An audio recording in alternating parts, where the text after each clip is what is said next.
예, 안녕하십니까. 더불어민주당 김진태발 금융위기 진상조사단 간사 오경원입니다. 오늘은 금융감독원을 방문해서 금융감독원이 김진태발 레고랜드 사태에 인식을 언제 했었고 그 이후에 제대로 리포트가 됐고 금융당국 차원에서 충분한 논의가 되었는가 또는 논의 내용이 무엇이었는가, 적시 대응을 했는가 등등을 확인하기 위해서 방문하는 일정이었습니다.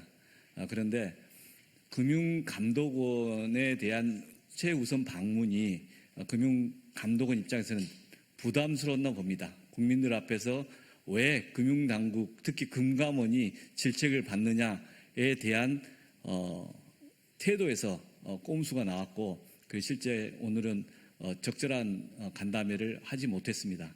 그래서 소통관에서 그동안 진행 과정을 말씀드리고 저희들의 입장문을 좀 발표하려고 합니다. 그동안에 저희들이 갖고 있었던 가장 중요한 것은 김진태 지사의 고위부도가 있었고 그 고위부도에 대해서 고위부도가 아니다라는 식의 여러 가지 말들이 있었고 최근까지도 그 국민의힘 의원들에게 문자를 보내는 참 개탄스러운 모습이 있었습니다. 다행히 국민의힘 유성걸 위원장마저도 그건 레고랜드발 금융위기 맞다 이런 입장을 취하고 있는 거 다시 한번 확인합니다. 그리고 금융당국이 적시에 대응을 했는가 앞으로 계속 조사할 예정입니다. 금융당국이 제대로 대응을 하는 것 자체가 금융시장의 신뢰를 위해서 무엇보다 중요하다 그런 생각을 합니다. 한 3주 이상을 지연하다가 뒷북을 쳤고 그리고 여전히 시장에서 많은 경제 참여자들은 불안해하고 있습니다. 이 점에 대해서 계속 추적하겠다는 말씀드립니다. 지금부터 준비해온 저희들 입장문을 발표하겠습니다. 오늘 참여하신 분 허영 의원님, 그리고 위성권 의원님, 홍성국 의원님, 김성주 의원님이십니다. 그러면 준비된 기자회견문을 말씀드리겠습니다.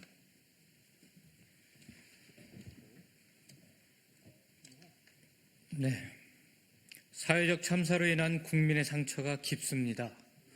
어려운 시기입니다만 그럼에도 꼭 필요한 이야기를 하기 위해 이 자리에 섰습니다. 바로 국민과 기업, 국가 전체가 피해자인 경제적 참사에 대한 이야기입니다. 김진태발 금융위기가 걷잡을 수 없이 확대되고 있습니다. 그 규모가 가히 경제적 참사라 할 만합니다.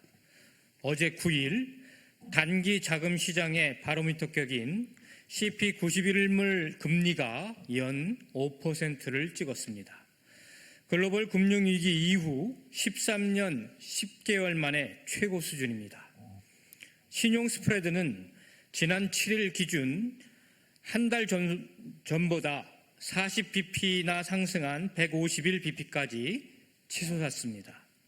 국가의 대외 신인도를 나타내는 CDS 프리미엄은 지난 3일 75bp를 기록하며 6년 9개월 만에 최고치를 찍었습니다. 더불어민주당이 경고한 대로 제2금융권이 직격탄을 맞았습니다. 흥국생명, DB생명이 달러와 신종자본증권 콜옵션을 행사하지 않거나 연기하는 충격적인 사태가 벌어졌습니다. 유동성 위기가 신용위기로 번지는 것 아니냐는 섬뜩한 우려마저 나옵니다. 골든타임을 수수방관했던 금융수장들은 이제와 외신을 찾아다니며 해명하기에 급급합니다. 정부가 뒤늦게 내놓은 50조 플러스 알파 대책은 미봉책에 불과했다는 것이 증명되고 있습니다. 모두가 예상했던 대로입니다. 이미 너무 늦은 시점에 충분하지 않은 대책이 발표되었습니다. 이에 진상조사단은 정부의 대응 과정을 중심으로 몇 가지 의문을 제기하고자 합니다.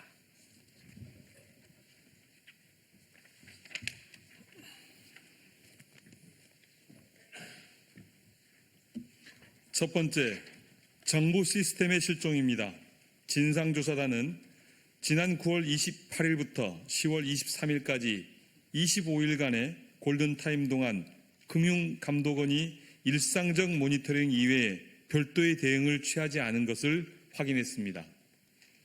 모니터링은 매일 시장의 지표나 동향 등을 임원에게 보고하는 수준에 불과했으며 별도 회의나 내부 보고, 경제당국과의 소통은 없었다고 답변받았습니다.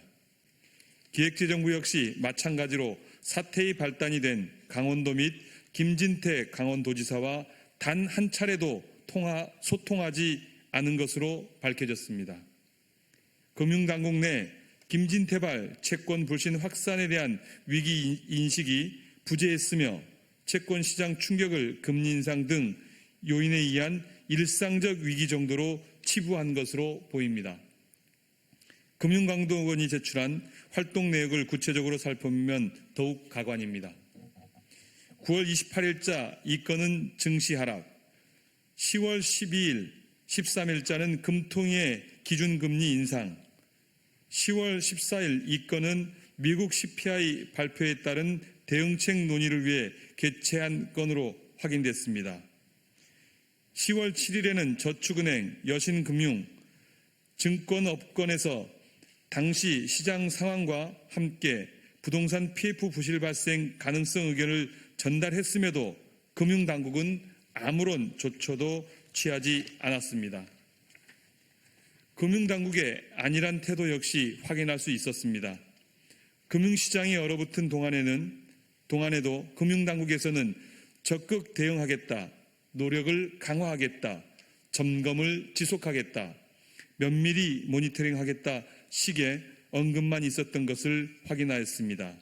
이번 위기를 얼마나 안일하게 바라보는지 알 수 있는 대목입니다. 당국이 처음으로 실질적인 조치를 취한 시점은 10월 12일과 20일 두 차례뿐이었습니다. 그마저도 각각 회사채 CP 매입, 여력 2조 원 확대, 은행 통합 LCR 규제 비율 정상화 유예, 악성 루머 단속 등 좀스럽고 민망한 수준의 찔끔 대책에 불과했습니다.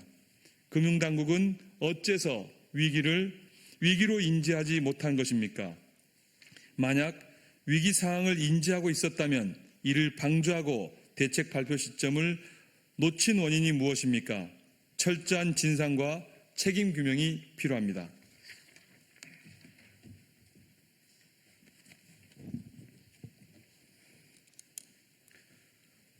두 번째, 윤석열 경제팀의 실정입니다. 벼랑 끝에 선 듯한 금융위기 상황에서 컨트롤타워 역할을 해야 할 윤석열 경제팀이 오히려 자취를 감췄습니다. 시장과 기업, 투자자들이 비명을 지르는 동안 경제사령탑은 끝내 보이지 않았습니다. 경제위기를 해결할 금융정책 전문가라던 최상목 경제수석 비서관은 어디에 있습니까? 윤석열 경제팀의 실종은 지난 10월 27일 비상도 경제도 민생도 없었던 대통령 주재회의 생중계를 통해 더욱 부각되었습니다. 윤석열 경제팀은 김진태발 자금 조달란에 대해 단 한마디도 언급을 하지 않았고 때 아닌 부동산 규제 완화 조치나 꺼내들었습니다. 이를 바라본 국민들께서는 탄식을 금치 못했습니다. 건설사 줄도산 이야기가 나올 만큼 부동산 PF가 휘청이는 판국에 빚내서 집 사라라고 말하는 것이 정녕 최선입니까? 대통령실 내부에 경제팀이 꾸려지기는 한 것인지도 의문입니다. 언론 보도에 따르면 9월 29일 기준 대통령 경제금융비서관실에 금융당국 파견 직원이 단 한 명도 없었던 것으로 밝혀졌습니다. 10월 24일 자금시장이 초토화된 이후에야 금융위 과장 출신이 단 한 명 배치됐다고 합니다. 그러나 대통령실은 부처 파견 인력 현황 자료를 보안이라고 공개하지 않고 있습니다. 도대체 무엇이 보안입니까? 풍전등화와 같은 대한민국 경제가 밀실 경제팀의 운명을 맡기고 있는 셈입니다. 잇따른 경제 실책에 국민의 불안은 커져가는데 윤석열 정부는 무지와 무능을 감추기에 급급합니다. 윤석열 대통령은 최상목 경제수석과 김병한 경제금융비서관을 경질하고 대통령실 경제라인의 실체를 투명하게 공개해야 합니다.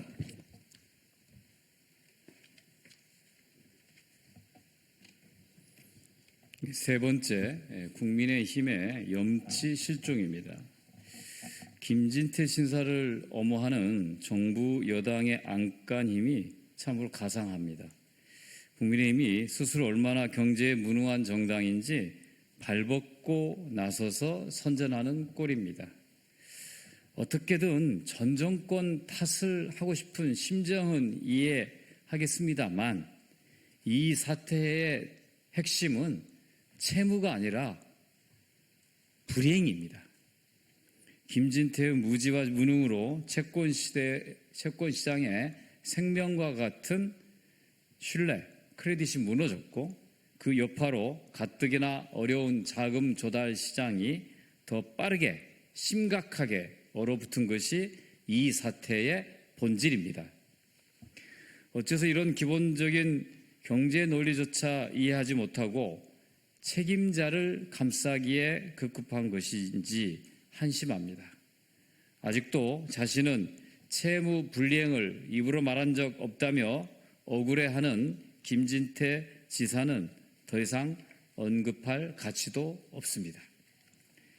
더불어민주당은 현재의 경제 위기를 적확하게 파악하고 있습니다. 김진태 지사가 마치 없는 위기를 창조한 것처럼 매도한 적도 없습니다. 여당 내에서도 경제에 밝은 인사들은 이미 김진태 책임론을 제기하고 있습니다. 그러나 정진석 국민의힘 비대위원장을 비롯해 국민의힘은 끝까지 억지 비호에 나서고 있습니다.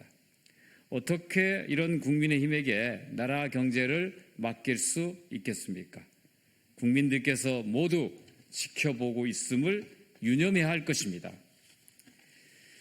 위기가 닥쳐온 이후에야 정책을 내놓은 윤석열 정부가 또 언제 얼마나 늦을지 벌써부터 우려스럽습니다. 윤석열 정부는 지난달 28일 재정비전 2050을 발표하며 한 세대 앞을 내다보고 대응하겠다고 말했습니다. 김진태발 2,050억 원에 한 달 앞도 내다보지 못하는 정부가 어떻게 한 세대 앞을 내다본다는 것인지 불신이 나섭니다. 현재 자금시장의 유동성 위기는 궁극적으로 고금리 기조가 완화되지 않는 한 지속될 수밖에 없습니다. 내년 상반기까지 혹한의 위기와 침체가 도사리는 상황에서 긴 안목으로 대비하지 않는다면 미래는 참담한 상황에 내몰 수도 있습니다. 더불어민주당은 윤석열 경제팀의 무능과 실책을 국민들과 함께 끝까지 밝혀내서 이와 같은 위기가 현실로 되지 않도록 막아내겠습니다. 2022년 11월 9일 더불어민주당 김진태발 금융위기 사태 진상조사단